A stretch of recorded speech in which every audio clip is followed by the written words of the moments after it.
আল্লাহওয়ালা স্ত্রী হলে আপনি আপনি দুনিয়াতে জান্নাতে থাকবেন ইনশাআল্লাহ। দুনিয়াতে আপনি জান্নাতে থাকবেন ইনশাআল্লাহ। আর যদি ঘরে একটা বদকার স্ত্রী থাকে তাহলে আপনার দুনিয়ায় জাহান্নাম, দুনিয়া জাহান্নাম। অতএব বিয়ের আগে, বিয়ের সময় খুব কেয়ারফুল থাকবেন।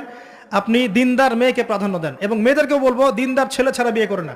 অনেক বড় চাকরি করে, অনেক বড় ব্যবসা করে, এটা সেটা, নামাজ পড়ে না, এগুলো দেখছেন না, সুদের চাকরি করে, ঘুষ খায়, আপনি রাজি হয়ে যাচ্ছেন, এরপরে গিয়ে পস্তাচ্ছেন যে হুজুর আমার সংসারে অশান্তি, এটা সেটা।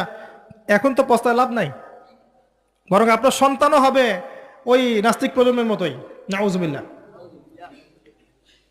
আমরা দুনিয়ার স্বার্থ খুব ভালো চিনি, দুনিয়ার স্বার্থকে ত্যাগ করে দিনকে অগ্রাধিকার দেন, আল্লাহ পাক কবুল করবে ইনশাআল্লাহ। এই হলো ইসমাইল আলাইহিস সালামের মা। তিনি যেমন সন্তান তেমন এখানে আমাদের জন্য আদর্শ আছে। এখনো যদি আমরা দিনের বিজয় চাই, প্রত্যেক পরিবারের কর্তাকেও হতে হবে